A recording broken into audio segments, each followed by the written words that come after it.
graça de Deus, vamos dar sequência aos nossos estudos na carta de Paulo aos Romanos. Então, eu vou pedir para que vocês abram a Bíblia de vocês em Romanos, capítulo 5. Leremos dos versos 1 ao 11.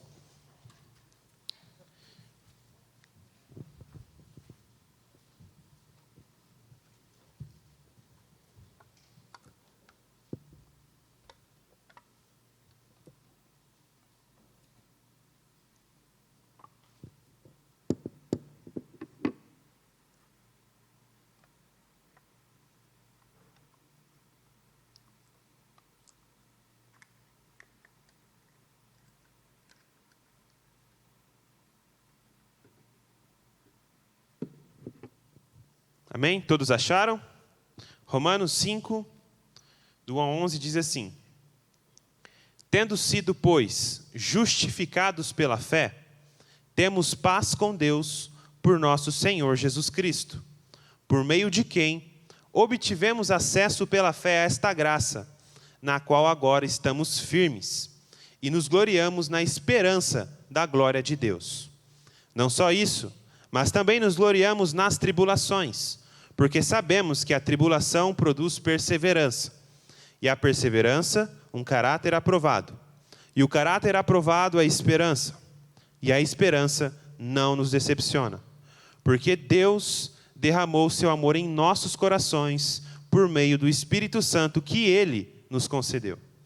De fato, no devido tempo, quando ainda éramos fracos, Cristo morreu pelos ímpios. Dificilmente haverá alguém que morra por um justo. Pelo homem bom, talvez alguém tenha coragem de morrer. Mas Deus demonstra seu amor por nós. Cristo morreu em nosso favor quando ainda éramos pecadores. Como agora fomos justificados por seu sangue, muito mais ainda seremos salvos da ira de Deus por meio dele. Se quando éramos inimigos de Deus, fomos reconciliados com ele, mediante a morte de seu Filho, quanto mais agora, tendo sido reconciliados, seremos salvos por sua vida. Não apenas isso, mas também nos gloriamos em Deus, por meio de nosso Senhor Jesus Cristo, mediante quem recebemos agora a reconciliação. Amém?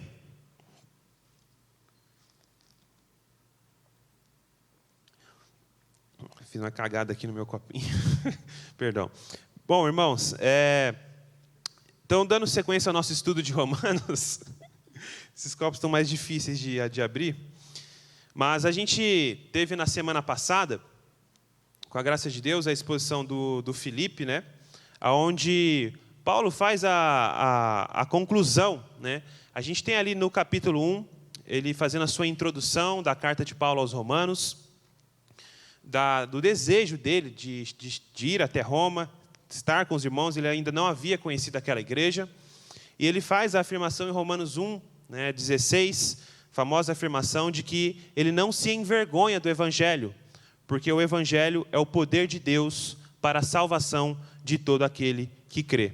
Porque a justiça de Deus é revelada no Evangelho, do princípio ao fim, como está escrito: o justo viverá pela fé.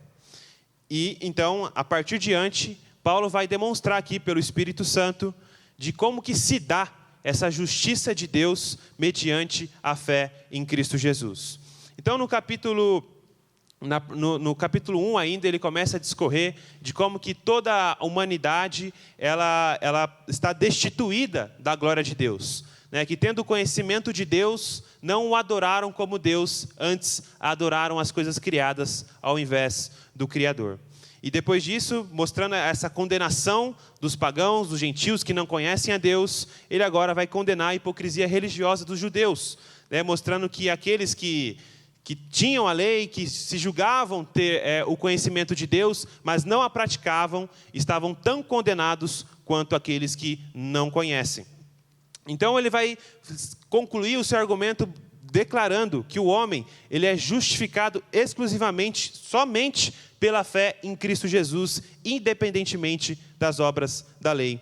Depois vai mostrar o Abraão, né, o principal modelo para os judeus de fé, mostrando como que Abraão ele não foi justificado diante de Deus por obras, mas também exclusivamente pela fé.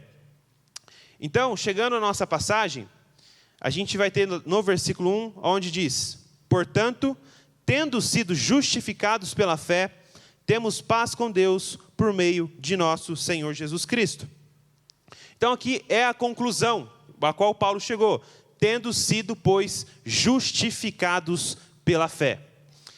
Então a gente tem essa afirmação graciosa, né, de que o ser humano ele não é justificado por meio daquilo que ele faz, mas exclusivamente pela fé em Cristo Jesus. Então aqui não está escrito, portanto, seremos justificados pela fé. Não, portanto, tendo sido justificados pela fé. Então já está no verbo passado, a obra que Cristo fez no passado. Ou seja, todo aquele que se arrepende do seu pecado e crê em Jesus Cristo, que Deus, em sua graça, ressuscitou a Cristo Jesus dentre os mortos para a nossa justificação, é justificado diante de Deus. E essa palavra justificado aqui, ela tem como significado ser declarado sem culpa. Então a gente sabe pela palavra de Deus que o ser humano ele é inimigo de Deus por natureza. Né? Toda a inclinação do nosso coração é mau e perverso. A gente foi concebido em pecado. Então nós nada merecemos do Senhor, senão a eterna condenação. Mas Deus, em sua graça, pelo grande amor em Cristo Jesus, Ele nos deu vida juntamente com Ele. Cristo Jesus leva sobre si a condenação dos nossos pecados. O castigo que nos traz a paz estava sobre Ele, e pelas feridas de Cristo nós somos sarados. Então, sabemos que Deus determinou um dia para julgar toda a humanidade por aquilo que fez, quer sejam obras boas, quer sejam obras más. E nesse dia, onde Deus julgará todos os homens, nós poderemos ter a plena convicção de fé, de que nós não seremos declarados culpados, porque Deus derramou da sua ira em seu Filho. Então, Paulo faz essa conclusão, que nós somos justificados, ou seja, declarados isentos de culpa diante de Deus pela fé. Temos paz com Deus por meio de nosso Senhor Jesus Cristo. Então, depois de concluir que nós somos justificados pela fé em Cristo Jesus, ele vai demonstrar agora os benefícios dessa justificação em Cristo Jesus. E o primeiro benefício daquele que crê em Cristo Jesus e é justificado por Cristo, ele vai dizer que nós temos paz com Deus por meio de nosso Senhor Jesus Cristo. Essa paz com Deus, a qual Paulo está falando aqui, não é a paz de Deus. Sabe aquela paz que Filipenses fala, né? A paz que excede todo o entendimento, que vai guardar o nosso coração e a nossa mente em Cristo Jesus. Ele não está se referindo necessariamente a essa paz. Embora todo aquele que está em Cristo Jesus desfruta dessa paz em meio às tribulações, em meio às dificuldades, a qual Paulo está se referindo aqui não é essa, mas a paz com Deus. Ou seja, por natureza, nós somos inimigos de Deus. Por natureza, os nossos pecados causam separação entre nós e o nosso Deus. E pela graça de Deus, agora em Cristo Jesus, nós somos reconciliados com o Pai. Por quê? Porque Deus derramou da sua ira no seu Filho e não em nós. Então nós podemos obter isso pela fé em Jesus Cristo. Então agora nós temos paz com Deus. Nós podemos, pela fé, acessar o santo lugar. Nós podemos agora ter relacionamento com o Pai, sem nenhum tipo de culpa no nosso coração, sem nada que possa nos impedir. Não precisamos mais sacrificar um animal ou coisa do tipo. Nós temos livre acesso a Deus por meio de Jesus Cristo, nosso Senhor. A gente vai ter isso lá mais claramente também em Colossenses 1:20. Abram a Bíblia de vocês, Colossenses capítulo 1, versículo 20.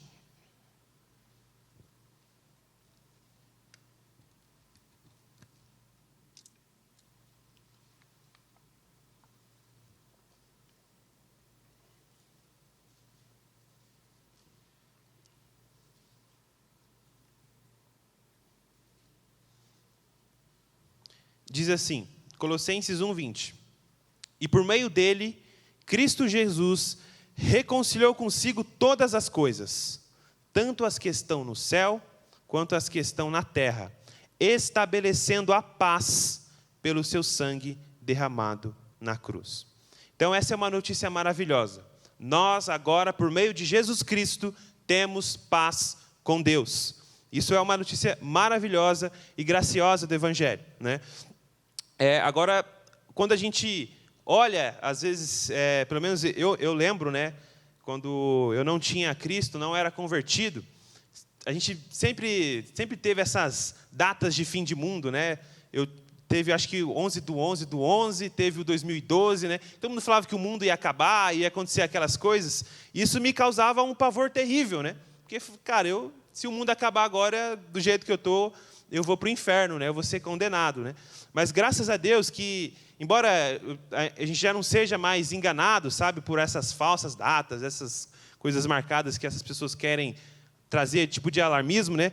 Essas notícias não podem mais trazer perturbação ao nosso coração, porque agora nós temos a Cristo Jesus, nós estamos firmados nele, nós temos paz com Deus, né? De inimigos, por meio de Jesus Cristo, Deus nos converteu para sermos amigos dele. Isso aqui é uma das coisas maravilhosas da mensagem da cruz, porque quando a gente ouve o Evangelho, a gente pensa que o Evangelho está limitado somente a nos levar para o céu, sabe? Isso já é algo maravilhoso, fazer parte da Nova Jerusalém, fazer parte do povo de Deus, estar diante dele, sabe? Mas a obra que Deus fez em nós, por meio de Jesus Cristo, ela é muito mais profunda, que é nos reconciliar com ele. Então, antes nós não tínhamos acesso, nós não nos achegávamos a ele. Agora, por meio de Jesus Cristo, nós fomos reconciliados. Agora, por meio de Jesus Cristo, nós podemos ser amigos de Deus, nós podemos conversar com ele, fazer conhecido diante dele as nossas ansiedades, nós podemos colocar diante dele todas as coisas. E essa é uma maravilhosa notícia do Evangelho. Temos paz com Deus e estamos eternamente reconciliados com ele, e absolutamente nada pode nos separar das suas poderosas mãos, e graças a Deus por Jesus Cristo. No versículo 2, a gente vai ver que ele vai dizer: por meio de quem obtivemos acesso pela fé a esta graça, na qual agora estamos firmes, e nos gloriamos na esperança da glória de Deus. Por meio de quem obtivemos acesso pela fé a essa graça. Então, por meio de quem que a gente tem relacionamento com o Senhor? Exclusivamente por Jesus Cristo. Não há outro mediador entre Deus e os homens, a não ser Cristo Jesus, e este crucificado em nosso favor. Ele mesmo afirmou: eu sou o caminho, a verdade e a vida. Ninguém vem ao Pai a não ser por mim. Então, por meio da fé em Jesus Cristo, agora nós obtemos acesso a essa graça na qual agora estamos firmes. E essa palavra acesso aqui, ela tem a conotação literalmente de como se fosse o salão do rei, sabe? Então, é daí que deriva a palavra assessor, sabe? Quando a gente precisa falar com um prefeito ou com um vereador, ou coisa do tipo, se você não é próximo, né, alguém vai mediar isso, que geralmente é o assessor. Então, ele vai ver isso e vai passar para um prefeito, para um vereador ou para uma pessoa importante que seja, né? Então, agora a gente vai ver que a gente não precisa mais de assessores, a gente não precisa de sumos sacerdotes, não precisa de absolutamente mais nada, não tem mais um dia específico, não tem mais nada disso que se tinha na antiga aliança. Agora, nessa nova realidade inaugurada na ressurreição de Cristo, nós temos livre acesso a Deus por meio de Jesus Cristo. E é pela fé, porque a gente não vê essas coisas, a gente não está lá, né? Mas nós podemos obter todas essas coisas exclusivamente pela fé na graça na qual agora nós estamos firmes, né? Isso aqui é outro ponto maravilhoso que esse versículo destaca, que é nessa graça na qual agora estamos firmes.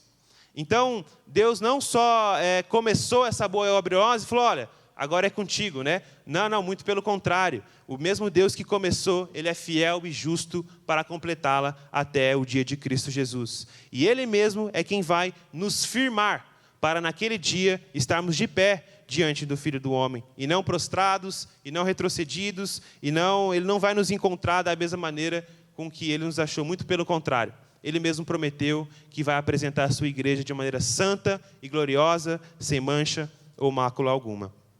Então, temos essa bênção maravilhosa, que é esse acesso à graça de Deus por meio de Jesus Cristo. E a gente vai ter lá em Hebreus 10, 19 ao 22, abram a Bíblia de vocês, Hebreus 10, do 19 ao 22.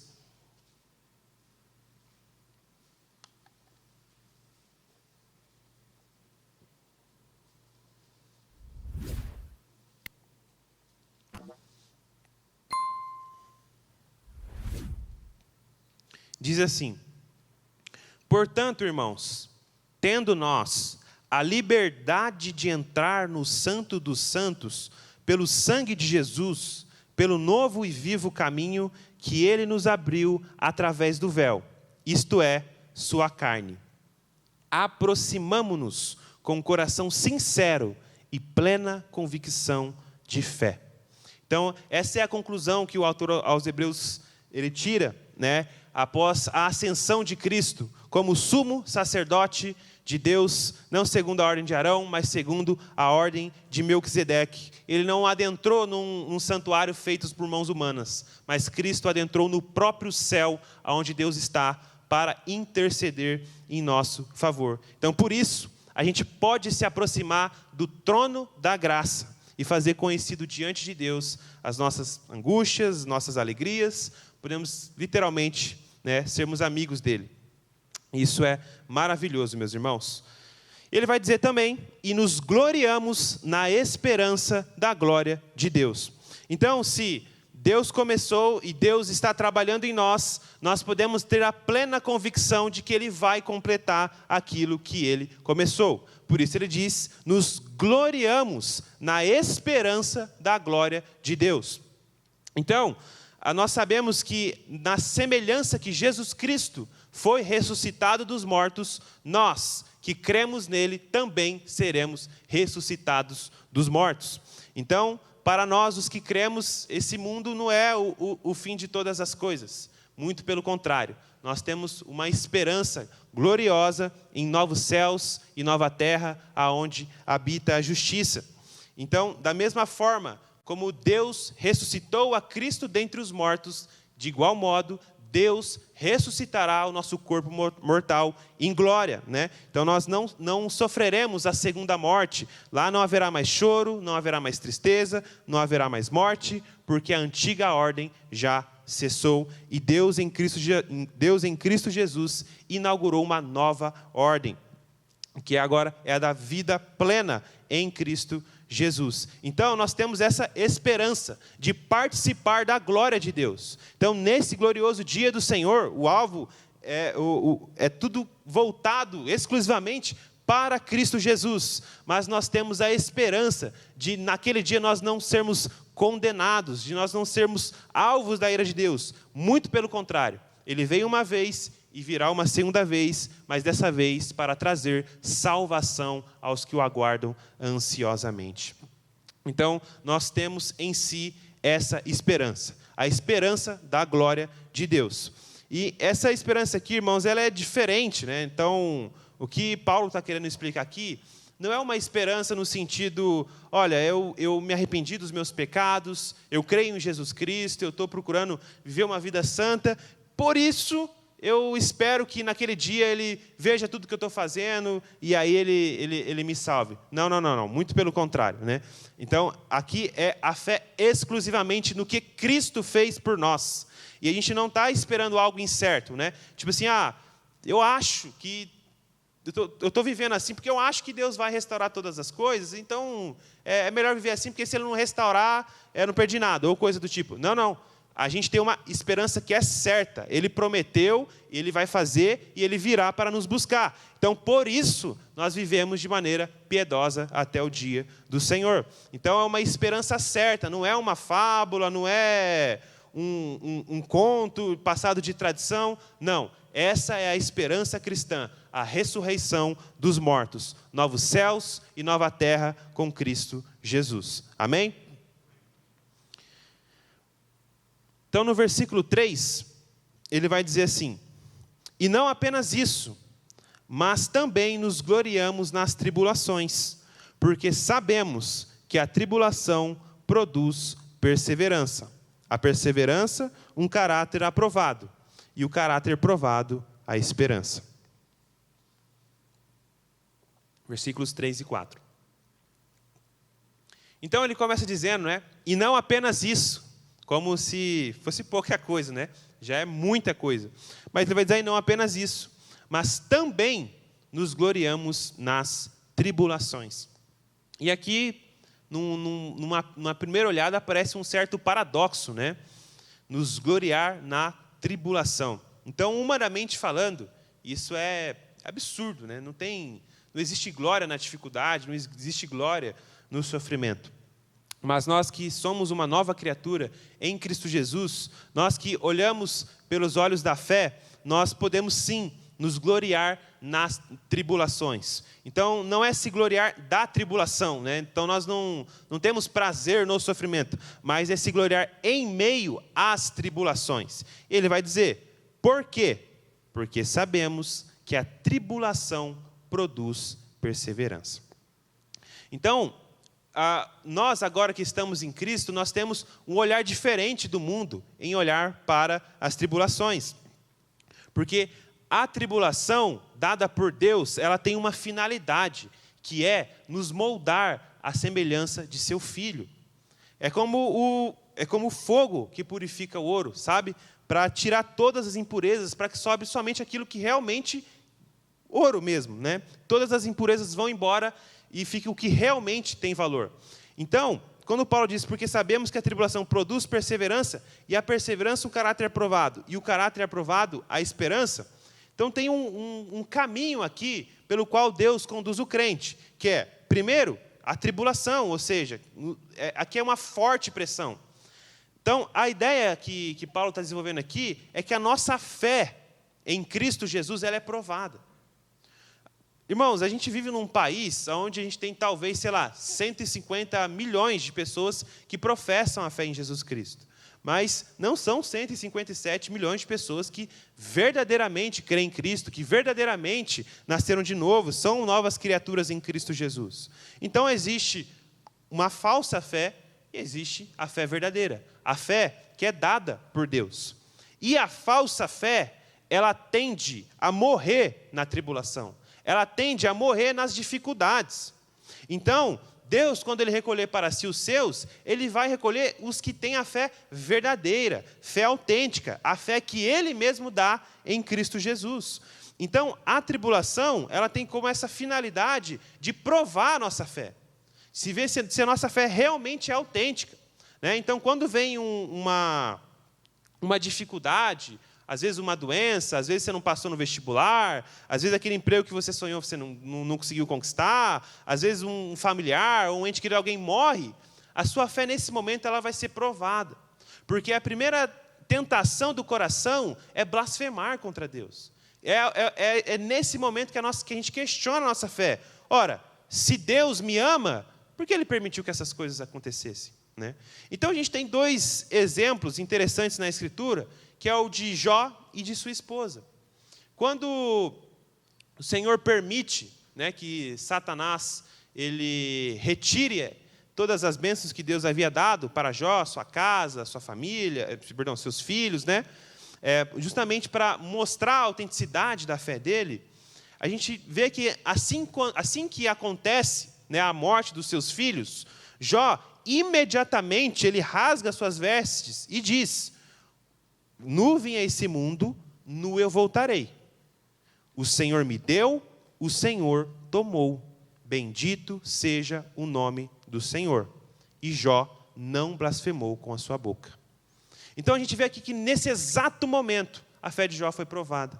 E ele foi aprovado na sua resposta. Que é que ele reconheceu: olha, Deus me tirou, mas eu nunca tive nada. Tudo que Ele me deu é dEle. E se Ele me deu e Ele decidiu tirar, louvado seja Ele.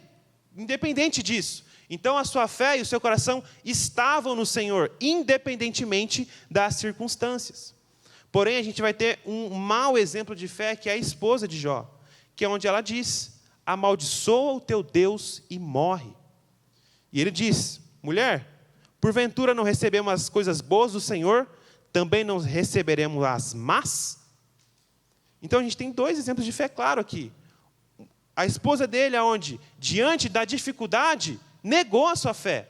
Já não viu mais bondade em Deus. Por quê? Porque a fé dela estava no que Deus proporciona, e não na própria pessoa de Deus. Jó, diferentemente, a sua fé estava firmada no Senhor e preservada pelo próprio Senhor. Então, esse é o poder da tribulação. Ela é como um fogo mesmo, que vem ver se a nossa fé é verdadeira ou não. Então, a gente precisa fazer essa reflexão diante de Deus, nas nossas dificuldades, né? Às vezes até coisas simples, como uma gripe. Às vezes, nós homens, né, sabemos que quando a gente pega a gripe, é a beira da morte, né? Mas, às vezes, numa gripe, a gente já fica totalmente carnal, já fala palavrão, às vezes no trânsito, sabe? Quando a gente recebe uma fechada ou coisa do tipo. Nesses momentos de dificuldade, é que a nossa fé é provada. Se a gente vai retribuir mal com mal, ou se a gente vai abençoar os que nos amaldiçoam, se em meio à dificuldade, a gente vai continuar amando o Senhor. E a gente tem a tendência de achar que a nossa fé é provada só nas grandes coisas, né? Não, a minha fé vai ser provada quando alguém vir colocar uma arma na minha cabeça e falar, nega Jesus ou eu dou um tiro na sua cabeça, né? Também. Mas o Senhor diariamente prova a nossa fé. Diariamente. No trabalho, na sua escola, na sua faculdade, quando você tem oportunidades de colar, quando você tem oportunidades de fazer algo que vai te beneficiar de maneira ilegal e ninguém está vendo. Nesses momentos, a sua fé está sendo provada. E embora ninguém veja, humanamente falando, o Senhor está vendo. E é o veredito do Senhor que importa. Então, é o Senhor a quem devemos agradar. Então, meus irmãos, esse é o poder da tribulação, que é essa pressão, é a nossa fé ser pressionada para ver se ela permanece de pé ou não. Então, aquele que não tem raízes em Cristo Jesus, aqueles que nascem da emoção, aqueles que nascem porque achou Jesus um cara legal e está seguindo, a tendência é, quando vir essas dificuldades, eles vão retroceder. Foi como aconteceu com a multiplicação dos pães, quando aquela multidão seguindo a Jesus, e aí Jesus decide, tipo assim, eu vou passar a régua aqui, né? Ele fala, vocês estão me seguindo? Não porque eu sou o pão da vida que desceu do céu, mas porque eu multipliquei pães e peixes. Ele começa a descascar ali com aquela multidão. E aí a multidão se volta para ele e fala assim, mestre, duras são tuas palavras, assim ninguém vai te seguir. E aí Jesus volta-se para os discípulos e fala, e vocês, também vão me abandonar? Então, aqui, novamente, tem 2 exemplos de fé. Aquela multidão, depois de receber uma repreensão do Senhor, abandona ele. Porque ela não queria a pessoa de Cristo, mas queria o que Cristo poderia proporcionar a elas. Mas quando ele se volta para os seus discípulos, Pedro responde, a quem iremos, Senhor? Se só tu tens as palavras de vida eterna. Então, Jesus, ainda que o Senhor não multiplique mais pães, não multiplique mais peixes, nós queremos estar com o Senhor. A gente já deixou tudo, eu abandonei meu barco, abandonei a pesca, abandonei tudo para te seguir, família, tudo. Agora eu vou contigo onde o Senhor for. Então, apesar da limitação da fé dos discípulos, a gente vê aqui uma sinceridade em reconhecer a pessoa de Cristo Jesus, que não tinha para onde eles ir. O que eu vou voltar a fazer? Vou voltar a pescar? Não, eu ouvi as suas palavras de vida eterna, eu ouvi o seu chamado, agora eu quero viver para o Senhor. Não tem mais para onde eu ir. Então, uma fé verdadeira demonstrada aqui pelos discípulos e uma falsa fé demonstrada pela multidão. Paulo depois vai dizer que essa fé, depois de tribulada, produz perseverança, né? Então, a perseverança aqui, ela tem como finalidade o estímulo constante. Então, na medida que a gente é tribulado uma vez, agora Deus vai fazendo-nos perseverar, continuar. Então, assim, não vai vir, cada pessoa vai ter uma prova, vamos dizer assim, né? Então, todo mundo vai ter, o seu Isaac para sacrificar, né? Não. É todos os dias. Deus vai querer um Isaac nosso para a gente sacrificar, sabe? E pela fé, e pelo prazer nele. Então, aqui não é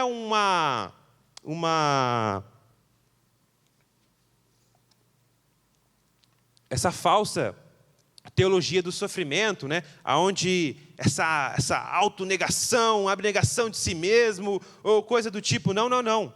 A fé autêntica e verdadeira em Cristo Jesus é a plena satisfação nele. Eu não só abandono, não abnego as minhas vontades, os meus pecados, por medo do inferno ou coisa do tipo, mas porque eu me satisfaço nele. Ele preenche todas as lacunas do meu coração. Eu amo a Ele. Então, Deus, em Cristo Jesus, nos deu um novo coração. E esse novo coração agora ama tudo o que Ele ama. E, consequentemente, odeia o que Ele odeia. Então, nós perseveramos na fé porque nós amamos a Cristo Jesus. Isso aqui é a realidade que acontece todos os dias na nossa vida, que é a perseverança. Então, a gente vai pegar exames olímpicos, coisas que acontecem do esporte, né? E aí, a gente pode até ver pessoas que começam bem, né? Vamos supor, numa corrida. Né? Então, pessoas podem começar bem e, em algum tempo, conseguir passar por alguns tipos de obstáculos, mas elas não chegam até o fim da corrida. Então, por isso que Deus, Ele não só nos tribula, mas nos faz perseverar. Então, não é só sobre passar por algumas tribulações, mas passar por todas as tribulações, amando a Cristo Jesus de todo o coração. Então, na medida que a gente vai perseverando, a nossa fé vai ganhando força. Então, o que Paulo está mostrando aqui é literalmente como um exemplo de musculação. Né? Então, um dia na academia, você começou fazendo um supino de 10 quilos. Né? E aí, na medida que você vai se exercitando, no outro mês, você está pegando 15, no outro mês, você está pegando 20. O que está acontecendo? Pelo estímulo do seu músculo, ele vai criando, ele vai se fortalecendo. E, consequentemente, você vai aguentando mais. Então, esse mesmo exemplo é o exemplo da fé. Na medida que a gente vai sendo estimulado a nossa fé, a gente vai exercitando ela, a gente vai passando pelas tribulações e não desonrando o Senhor, a nossa fé vai ficando mais firme, mais sólida. Então, é a mesma alusão de um crescimento, sabe? A nossa fé vai se desenvolvendo, fortalecendo, de maneira que ela fique cada vez mais autêntica. Então, na medida que a nossa fé vai sendo provada, a gente para de duvidar da nossa salvação. Quantos aqui às vezes não passam por isso? Né? Tipo assim, será que eu sou salvo mesmo? Será que eu fui eleito? Fui eleito, não foi? Sei lá. Fica com essas dúvidas acerca do seu chamado, da sua eleição, por causa disso, de uma fé fraca, de uma fé pequena, sabe? De uma fé que não é exercitada. Então, esses sofrimentos e essas perseveranças, eles têm tanto o poder de fortalecer a nossa fé, como também nos deixar estagnados. Então, muitas das vezes você não avançou na sua fé, não desenvolveu a sua salvação em Cristo Jesus, porque você continua se entregando nos mesmos pecados. Quando sempre essas ofertas vêm, você cede. Como Esaú, né, que troca a bênção da primogenitura por um prato de lentilhas. Então, toda vez você troca as bênçãos espirituais da fé em Cristo Jesus por pecados que você ainda não venceu. Então, por isso que a fé não desenvolve e continua estagnado na fé. Então, vão se passando 1, 2, 3, 4 anos, e quando você vê, você está a mesma coisa, sua fé não desenvolveu. Né? Aí vai virando aquilo que a gente chama aqueles, velho de igreja, sabe? Aqueles caras meio carrancudo, meio, sabe? Que não desenvolveu na fé, porque, sei lá o porquê. Né? Então, em Hebreus ele fala isso claramente. Né? Ao tempo que eram para vocês serem mestres, nós novamente precisamos ensinar a vocês os rudimentos elementares da palavra de Deus. Ou seja, então, se referindo àquela igreja ali de Jerusalém, tipo assim, do tempo que eles têm de caminhada com Cristo, já era para eles estarem ensinando as outras pessoas. Mas não, eles não desenvolveram a sua fé. E agora, novamente, os apóstolos precisam ir lá e ensinar, relembrar, reencorajar, quando na verdade já era para eles estarem fazendo isso. Então, essa é a perseverança. Esse exercício constante tende a fortalecer a fé. Ele vai dizer então que depois da perseverança nós vamos ter um caráter aprovado. Então, a ideia de autenticidade. né? É tipo literalmente Deus se agradando do nosso viver em Cristo Jesus. Ter esse caráter aprovado, onde Deus ele é como se fosse o selo dele, sabe? Literalmente, tipo, cada vez mais. Isso, na verdade, é um exercício mais para nós, que na medida que a gente vai se exercitando na nossa fé, e a nossa fé vai ganhando mais força, nós mesmos vamos tendo a plena convicção de que Deus nos salvou. Porque quando a gente olha para trás, a gente fala, cara, se não fosse o Senhor, já era para eu ter ficado prostrado há muito tempo. Quantos pecados que a gente não cai, e a gente fala assim, não dá mais, não rola, e o Senhor foi lá, nos chamou ao arrependimento, restaurou a nossa fé, e nos fez correr a corrida que nos está proposta novamente. Então, esse exercício vai dando um caráter aprovado, na medida que a gente não vai cedendo às tentações, não vai blasfemando contra o Senhor em meio às tribulações e dificuldade, mas vai tendo a plena satisfação em Cristo Jesus, nós vamos tendo um caráter aprovado. Então, a gente vai ficando cada vez mais bondoso, mais misericordiosos, tendo mais domínio próprio. Então, os frutos do Espírito Santo vão se tornando cada vez mais evidentes nas nossas vidas por estarmos em Cristo Jesus. Eu lembro que um pastor uma vez falou que o cristão ele deveria fazer o exercício de, sei lá, às vezes a cada 5 meses, reler o Sermão do Monte e os frutos do Espírito e fazer uma análise de fé sincera diante do Senhor e ver se ele está crescendo ou não, né? Em ser manso e humilde, como é o Senhor, em ser puro de coração, em chorar, em ter sede de fome de justiça, em ser bondoso, em ser misericordioso, no domínio próprio, na temperança, na longanimidade. Então, a gente precisa deixar que a palavra do Senhor leia o nosso coração e a gente, diante do Senhor, verificar isso. Se estamos tendo um caráter aprovado. Se as virtudes da vida de Cristo estão se tornando cada vez mais evidentes em nós. E ele vai dizer depois que o caráter aprovado gera a esperança, né? Então, na medida que a gente tem um caráter aprovado, a gente vai tendo cada vez mais certeza da nossa salvação. Por isso que Pedro fala para a gente confirmar o nosso chamado e eleição. Ou, Paulo aos Filipenses vai dizer, desenvolvam a vossa salvação com temor e tremor, sabendo que é Deus que efetua em vocês tanto o querer quanto o efetuar. Então, a ideia aqui é de que, na medida que o tempo passa e a nossa fé vai se desenvolvendo, e a gente vai frutificando em Cristo Jesus, nós vamos tendo essa convicção. Cara, eu não sou um fogo de palha. Eu não sou só alguém que ouviu o Evangelho e ficou alegre, achou bonito e está aqui por uma aventura. Ou a igreja é só um lugar onde eu tenho resenha. Ou qualquer outra coisa que você possa querer fazer com a fé. Na medida que você vê um triunfo e um avanço genuíno, sabe, sobre o pecado do coração, dado por Deus, você vai tendo essa convicção no Senhor de que você foi salvo por Cristo Jesus.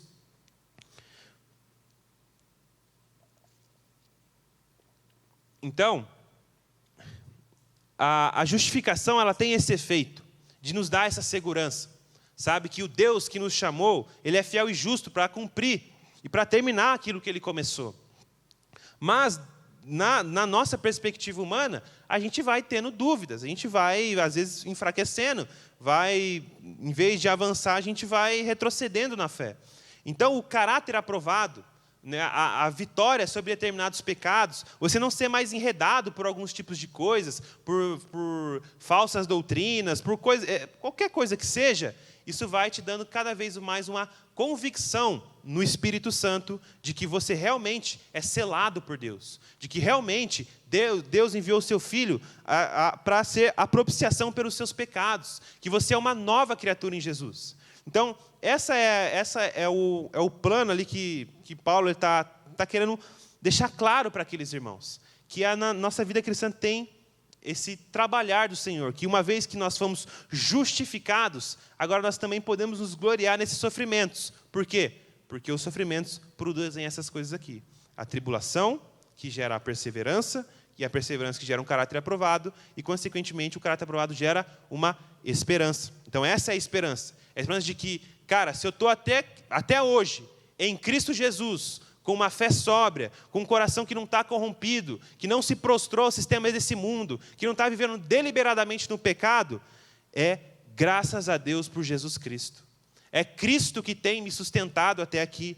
Então, isso vai gerando a esperança. Esperança do quê? De que naquele dia, quando todos nós estivermos diante do Senhor, a gente tem cada vez mais convicção de que nós somos do Senhor. Porque nós não vivemos deliberadamente do pecado. Nós não somos como alguns que começam bem e depois retrocedem na sua caminhada. Então, a gente vê essa ilustração no deserto, que ao longo de toda a peregrinação do deserto, a gente vê vários tipos de tribulação que eles sofreram, né? Tanto as suas queixas, as pragas, algumas pragas que o Senhor enviou ali para discipliná-los, né? E quando eles estavam prestes a chegar a Canaã, e na hora que eles viram o tamanho dos amalequitas, eles falaram, chega, vamos matar Moisés, vamos matar Arão, vamos fazer um novo líder e vamos voltar para o Egito. Deu, acabou, né? E aí diz lá que o Senhor se irou de tal maneira que queria matá-los e prometeu, né, que aquela geração ali não entraria em Canaã. Então, eu estou dizendo isso por quê? Porque muitos aqui talvez tenham 3, 4, 5, 10 anos de fé. Talvez quando você começou com uma outra turma, com uma outra galera, com outros irmãos. E aí você olhar agora, quantos realmente estão aqui? Não aqui nessa igreja, né? Porque essa igreja existiam outras igrejas do Senhor, né? Mas quantos desses que começaram na fé com vocês, realmente ainda amam o Senhor? Ainda aguardam ansiosamente a vinda dele, ainda estão empenhados, sabe, em combater o bom combate da fé, em lutar no reino de Deus. Quantos desses ainda estão assim? Por isso que Jesus ele diz, porventura, quando o Filho do Homem voltar, encontrará fé na terra? Então a ideia é que de uma pressão tão grande do sistema desse mundo, que vai acontecer? Só vai sobrar quem é de verdade, aqueles que têm uma fé verdadeira.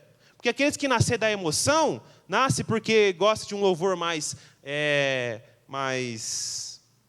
worshipado, mais, sei lá, quando acabar a emoção, eles vão morrer. A fé dele vai morrer.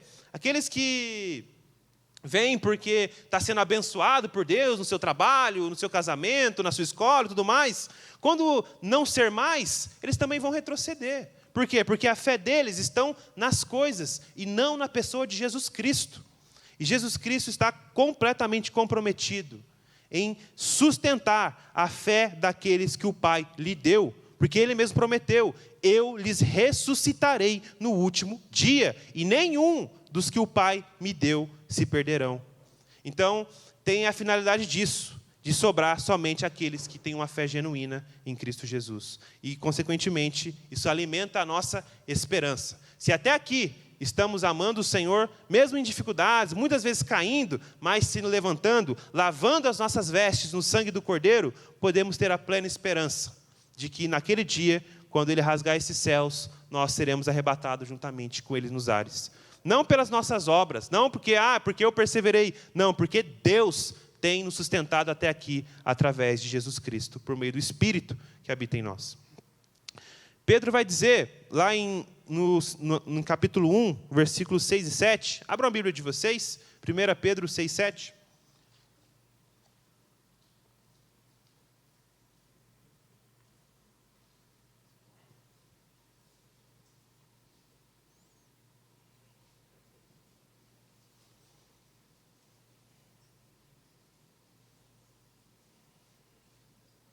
Diz assim, 1 Pedro 6, 7.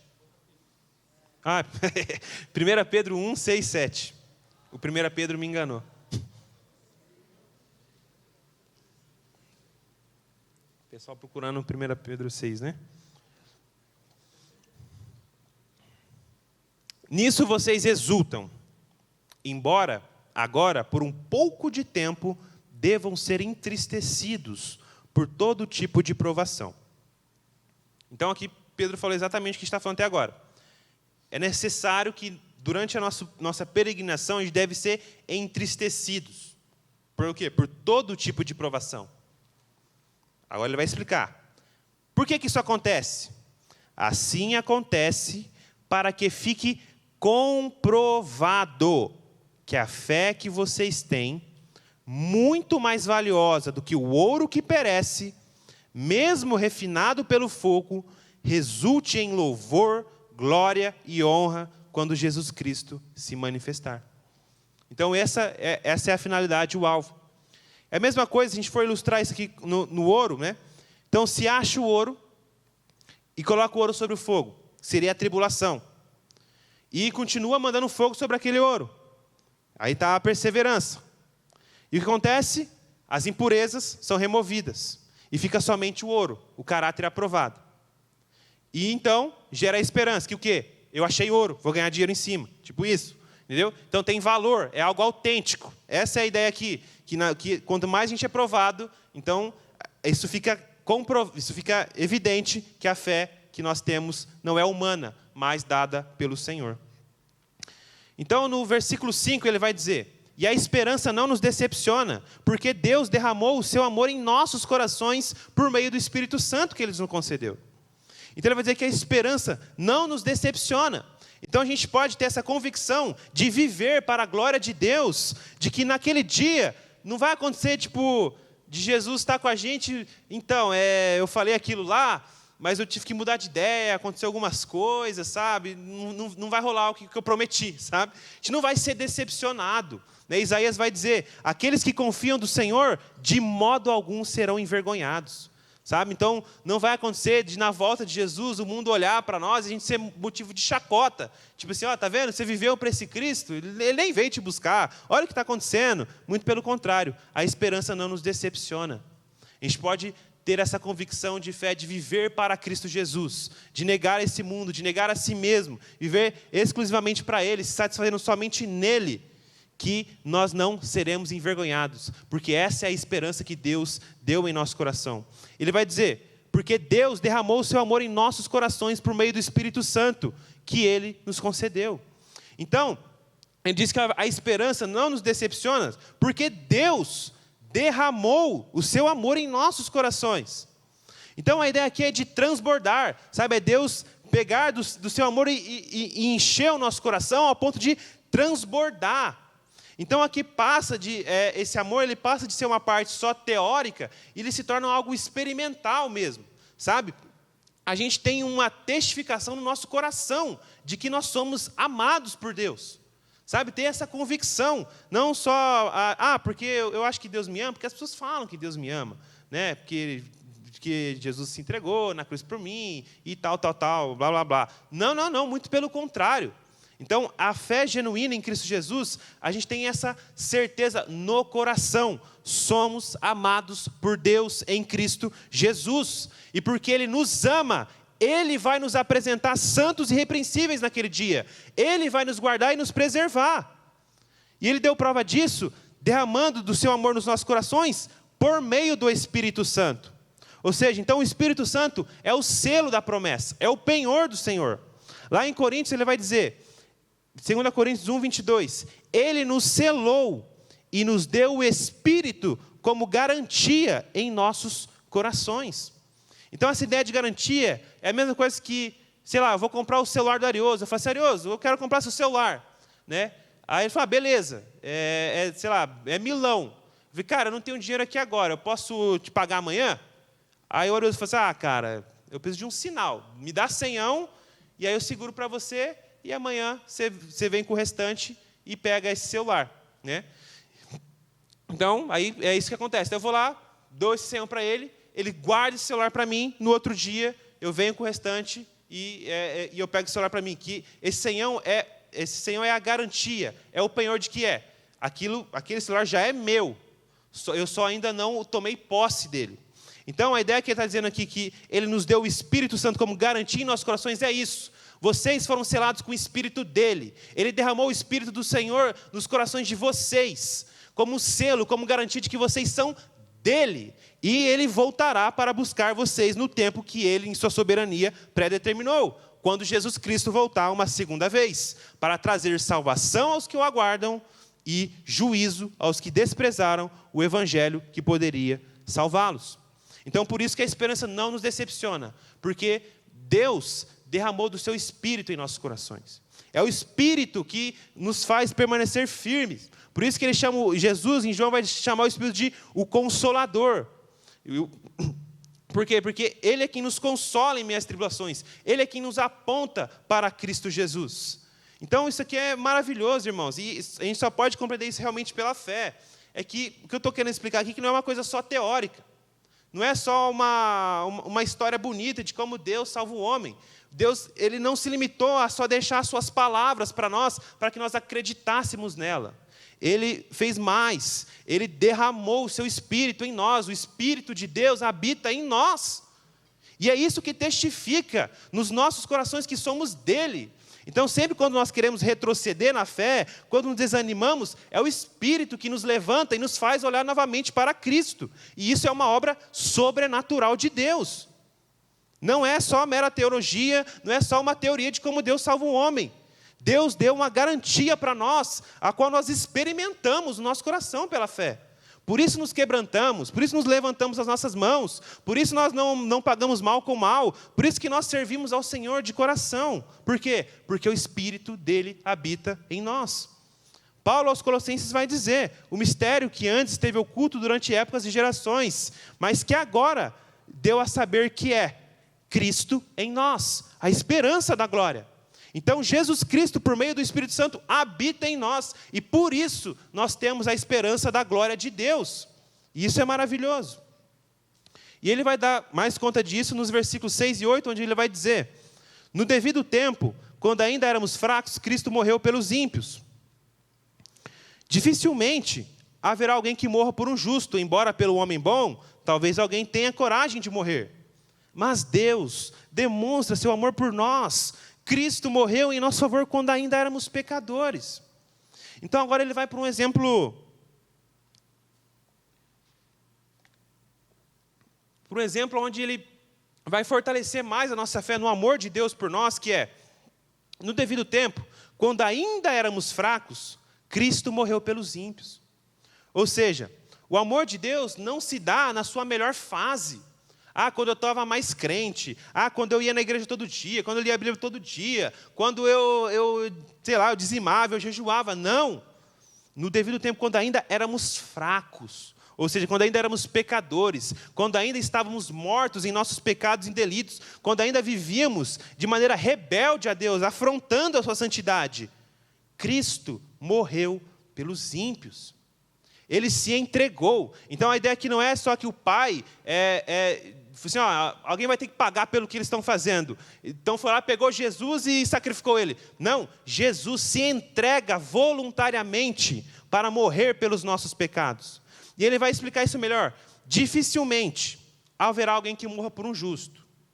A ideia aqui é, esse justo é alguém certinho, alguém moralmente bom. Ele fala, dificilmente alguém morrerá por um justo. Ou seja, alguém que não nos traz afeições. Pessoas boas, mas que você não daria vida por eles. Aí ele vai dar outro exemplo. Embora pelo homem bom, talvez alguém tenha coragem de morrer. Esse homem bom aqui já é alguém pelo qual você tem afeição. Sabe talvez aquele seu brother? Aquele cara engraçado, aquele cara que é amigo de todo mundo, sei lá. Alguém que você ama demais. Ele vai dizer que talvez por essa pessoa você está disposto a morrer. Mas aqui tem uma jogada de Paulo. Qual que é? Esse homem bom, talvez alguém possa morrer, alguém que te traz benefício. Ou seja, você pode até morrer por alguém que traz algo para você. Entendeu? Existe uma troca aqui. Talvez você morreria pelo seu pai. Talvez, muito certamente, seu pai morreria por você. Você morreria pelo aquele seu amigo de infância, que vocês estão juntos desde o pré, e ele morreria por você. Por quê? Porque existe uma troca aqui. Você ama ele, ele também te ama. Vocês são brothers, vocês são amigos, né? Só que esse não é o amor de Deus. Nós não tínhamos absolutamente nada para oferecer ao Senhor de bom, do qual se agradasse. Você fala assim, por esse eu vou morrer. Por quê? Porque ele vive assim. Muito pelo contrário, ele vai dizer, mas Deus demonstra seu amor por nós. Cristo morreu em nosso favor quando ainda éramos pecadores. Então, o amor de Deus, ele é incondicional por nós.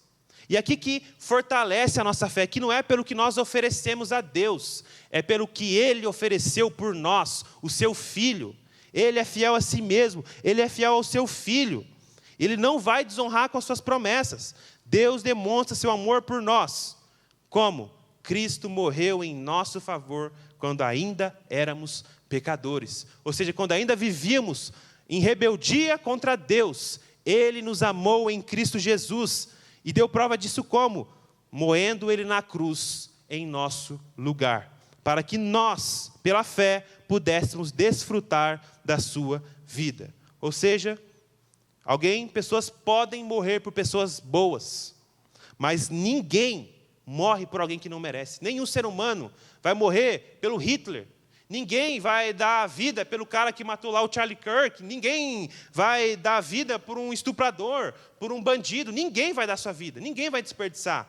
Mas Deus fez isso, Cristo fez isso. Ele deu a vida por nós, que éramos inimigos dele.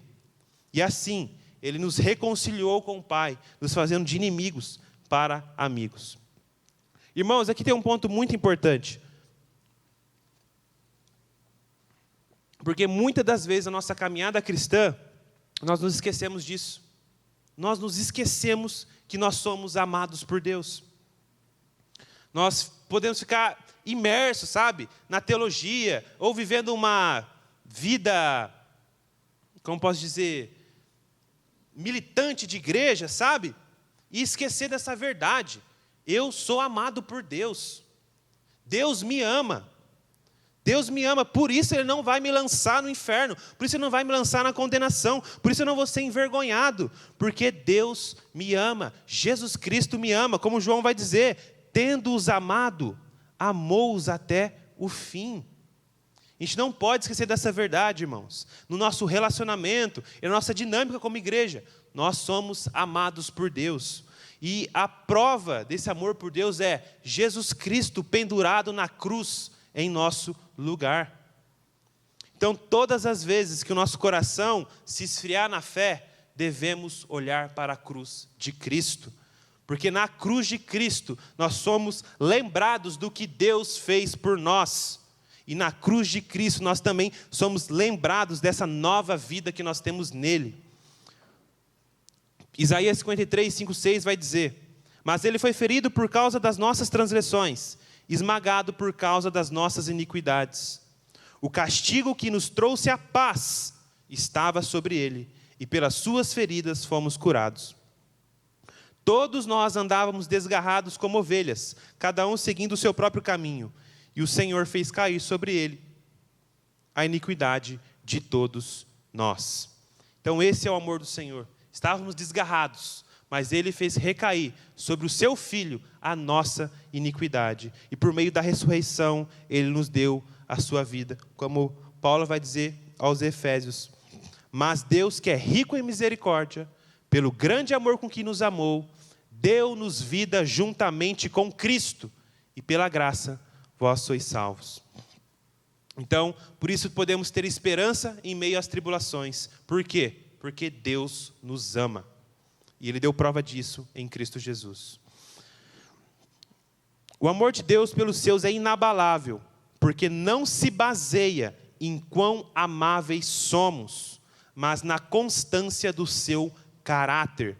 O supremo ato de amor de Deus surge quando estamos em nosso pior momento.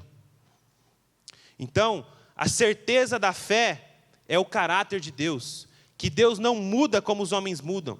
Não há sombra de variação alguma nele. O fato dele ser leal ao seu caráter é a nossa confiança. O fato de Deus ser compromissado com a sua glória é por isso que nós podemos depositar inteiramente a nossa fé nele, que Ele não vai mudar de opinião. Ele nos ama. E o supremo ato de amor de Deus surge quando estamos em nosso pior momento. E Ele deu prova disso em Cristo. Quando nós merecíamos o inferno, Ele nos deu o seu Filho. E quantas vezes na fé, às vezes caímos em pecado, nos entristecemos, choramos, e às vezes vem uma sensação de condenação, de que, por causa disso, Deus agora vai dar uma disciplina, eu vou ter um câncer, porque o meu, sei lá o que vai acontecer.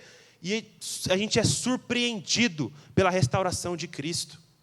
A gente novamente tem os nossos pés firmados. A gente nem se lembra mais dos nossos pecados. Ele purifica o nosso coração. Ele nos faz olhar novamente para Ele. Nos nossos piores momentos, Deus se faz mais conhecido. Nós podemos experimentar mais dEle por meio da fé. E aí, para encerrar, ele vai dizer: como agora fomos justificados por seu sangue, muito mais ainda por meio dele seremos salvos da ira de Deus. Quando éramos inimigos de Deus, fomos reconciliados com ele mediante a morte de seu Filho.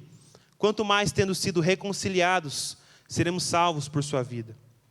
Ou seja, como agora fomos justificados por seu sangue, ou seja, ele pagou a culpa, ele perdoou os nossos pecados, muito mais ainda, por meio dele, seremos salvos da ira de Deus. Ou seja, já que os nossos pecados estão perdoados, nós podemos agora ter plena convicção de fé, de que nós não vamos experimentar da ira de Deus, porque não há culpa mais. Por isso que aquele texto de João diz que, se confessarmos os nossos pecados, ele é fiel e justo para perdoar os nossos pecados. Por que João coloca justo? Porque a ideia é lógica. Se Deus já condenou o nosso pecado na pessoa de Cristo, não é justo Ele nos condenar mais. Não há mais condenação para aqueles que estão em Cristo Jesus. Então, por isso, agora nós podemos confessar o nosso pecado e ter a certeza que Ele é fiel e justo para nos perdoar e nos purificar. Por quê? Porque Ele já condenou o nosso pecado na pessoa de Cristo. Ele não vai condenar o pecado duas vezes. Então, temos a certeza que não sofreremos a ira de Deus. E se quando éramos inimigos de Deus, fomos reconciliados com Ele mediante a morte de seu Filho, quanto mais, tendo sido reconciliados, seremos salvos por sua vida. Então aqui podemos ter a esperança da ressurreição, de ressuscitarmos em glória e sermos arrebatados nos ares juntamente com o Senhor. Por quê? Por Cristo, por aquilo que Ele fez em nosso favor. João 14:19 vai dizer: porque eu vivo, vocês também viverão. Então aqui a gente tem essa certeza de que, por estarmos unidos eternamente a Cristo, se Ele vive, nós também viveremos. Então agora, tudo que diz respeito do Pai ao Filho, também diz respeito a nós. Da mesma maneira como o Pai foi fiel a cumprir suas promessas ao Filho, Ele também vai cumprir as suas promessas a nós, porque estamos unidos eternamente a Cristo. Hebreus 7:5 vai dizer: portanto, Ele é capaz de salvar completamente aqueles que se aproximam de Deus por meio dele, porque vive sempre para interceder por eles. Ou seja, Cristo é capaz, munido, preparado para nos salvar completamente. Não para começar e deixar meio terminado, não. O que ele começa, ele termina, irmãos. E pela fé nós podemos nos apropriar disso. E por estarmos juntamente com Ele, podemos nos alegrar por isso. Por Cristo Jesus, porque Ele vive para interceder por nós. Então, naquele momento de fraqueza, de queda, onde estamos prostrados, nesse momento, Jesus está intercedendo por nós à direita do Pai, e o Pai o ouve.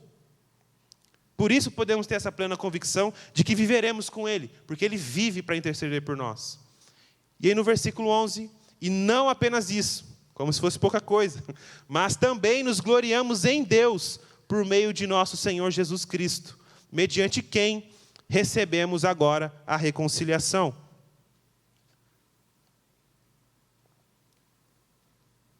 E aqui, a gente tem como alvo da nossa fé a glória de Deus. Todas essas coisas não é para olharmos para nós mesmos e falar: eu sou amado por Deus, olha, tudo... Não. Certo, a gente somos amados por Deus, mas essas coisas devem nos conduzir a nos gloriar nele. Porque todas essas coisas nós só obtemos porque Ele é gracioso conosco. Por isso que Ele vai dizer: também nos gloriamos em Deus, na pessoa de Deus, por meio do nosso Senhor Jesus Cristo, mediante quem recebemos agora a reconciliação. Então, por estarmos agora reconciliados com Deus, de inimigos para amigos, podemos nos gloriar nele. Então, essa palavra gloriar é tipo de se deleitar, ter prazer, se alegrar nele, na pessoa dele. Porque agora ele não é mais o nosso inimigo, ele não é mais o nosso capacho, ele não é mais absolutamente nada disso. Ele nunca foi, nós somos dele. Mas agora ele é o nosso amigo, ele é o nosso Pai, ele é o nosso Deus e Senhor sobre tudo e sobre todos. Gálatas 6,14 vai dizer: mas longe de mim gloriar-me a não ser na cruz de nosso Senhor Jesus Cristo, pelo qual o mundo foi crucificado para mim e eu para o mundo. Então Paulo tem essa plena convicção aqui, de olhar para a obra do Evangelho em Cristo Jesus, ele não encontra em si motivo para se gloriar. Então não tem como eu me gloriar porque eu sou judeu, porque eu aprendi aos pés de Gamaliel. Não. Na cruz de Cristo, tudo isso é desfeito.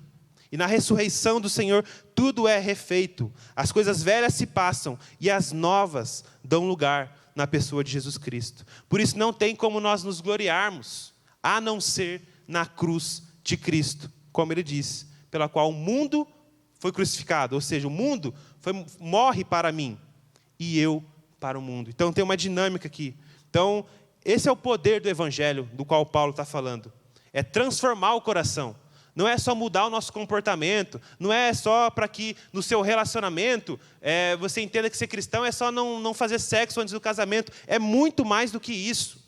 É corações e mentes transformados pelo conhecimento de Deus e se gloriar somente em Deus e na pessoa de Jesus Cristo. Amém? É isso, meus irmãos.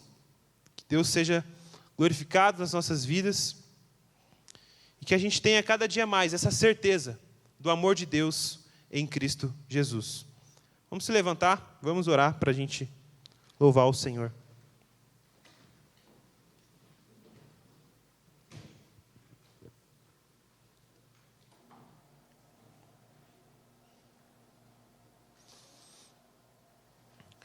Pai, te agradecemos, Deus, por Jesus Cristo, que levou sobre si os nossos pecados, a nossa condenação, as nossas enfermidades, mas ao terceiro dia ressuscitou no poder do Espírito Santo e na glória do Pai, e nós, juntamente com Ele, e nos fez assentar nas regiões celestiais em Cristo Jesus. Te louvamos por tão glorioso evangelho que o Senhor nos deu, Pai. A nossa oração, Deus, é para que nós venhamos nos gloriar em Ti, nas tribulações, nas nossas dificuldades. Que não venhamos, Deus, trocar o Senhor pelo breve e momentâneo prazer do pecado, Pai. Mas se deleitar sinceramente de coração em Cristo Jesus. A leitura da Tua palavra, a oração com o Senhor, a comunhão dos irmãos. Tudo isso, Pai, venha a ser o nosso verdadeiro prazer, e não mais o pecado, e não mais este mundo, Deus. Porque sabemos que essa esperança não vai nos decepcionar, porque o Senhor mesmo derramou do Teu Espírito nos nossos corações. E por isso temos essa plena convicção de fé, e Te louvamos por isso. Que o Senhor faça isso em nós, Deus, que venhamos perseverar na fé, ter um caráter aprovado, e uma esperança fortalecida, não em nós, mas em Cristo Jesus, para a glória de Deus. Amém.